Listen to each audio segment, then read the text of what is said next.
है कि वक्फ संपत्तियों के व्यवस्थापन को रिफॉर्म, एम्पावर और डेवलप कर रहा है। ये बात ऊपर से तो बहुत सही लगती है, परंतु काश ये सही होता, ऐसा ही होता सर, क्योंकि ये हम नहीं कहते हैं कि सुधार की आवश्यकता नहीं है। सुधार की आवश्यकता है, बेहद आवश्यकता है। मैं महाराष्ट्र में औकाफ की मंत्री भी रह चुकी हूँ, आज वक्फ बोर्ड के मेंबर करके भी 4 वर्षों से काम कर रही हूँ।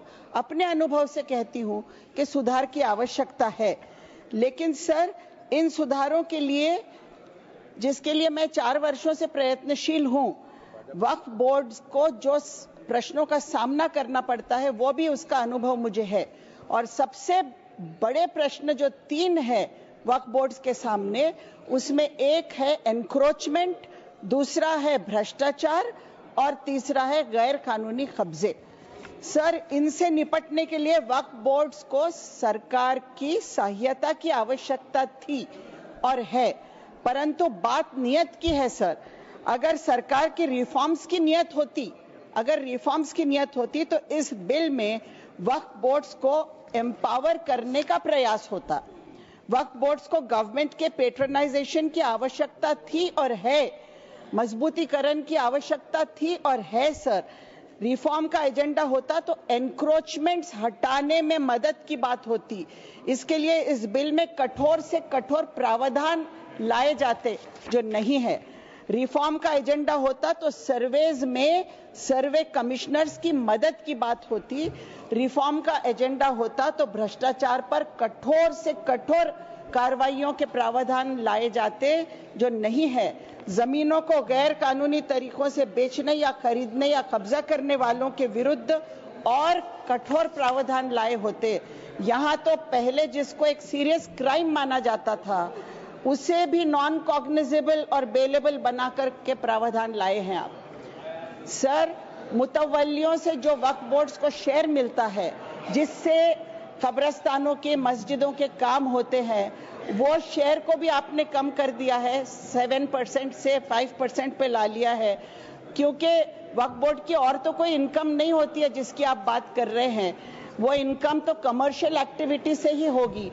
वक्फ बोर्ड तो मस्जिद चलाते हैं, कब्रस्तान चलाते हैं, आशुर खाने चलाते हैं, दरगाह चलाते हैं, वहां से इनकम कहां से होगी? सर अगर वक्फ बोर्ड्स को आप सशक्त करना चाहते थे तो ऑफिसेस की बात होती, इंस्टीट्यूशनल सपोर्ट देने की बात होती, स्टाफ देने की बात होती, लेकिन उनकी स्वायत्तता छीने बिना, परंतु उनकी ऑटोनॉमी अबाधित रहने देते हुए अगर करते तो कोई बात थी सर। ऑटोनॉमी छीन कर आप कर रहे हैं बात, तो इसकी कोई वैल्यू नहीं है कि मदद के तौर पर आओ हम आके आपके घर का मालिक बन जाते हैं, क्योंकि आप अपने घर में कठिनाई आपको हो रही है घर चलाने में, तो उस तरह की बात यहाँ हो रही है। सवाल यह है सर कि क्या नॉन कम्युनिटी मेंबर्स बोर्ड्स पर लाए जाने से बोर्ड्स एम्पावर हो जाएंगे? क्या लॉजिक है इस बात की? सर आप कहते हैं कि वक्फ बोर्ड धार्मिक संस्था ही नहीं है।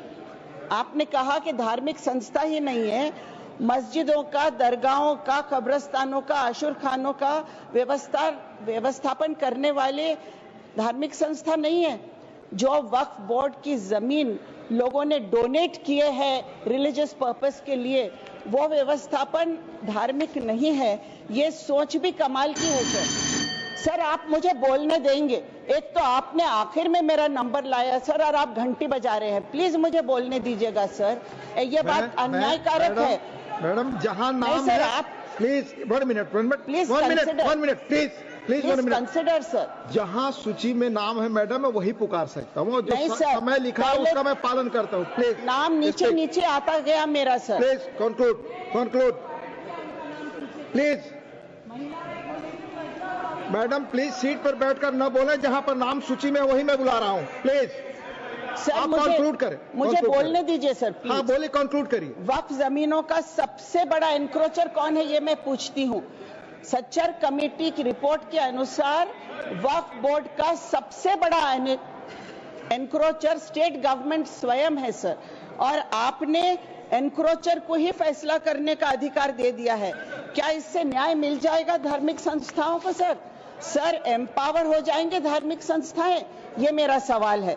सर्वे कमिश्नर्स को मजबूत बनाने के लिए उनको और रिसोर्सेज देने चाहिए था, लेकिन वक्फ प्रॉपर्टीज को कंट्रोल करने का सीधा अधिकार आप सरकार को दे रहे हैं।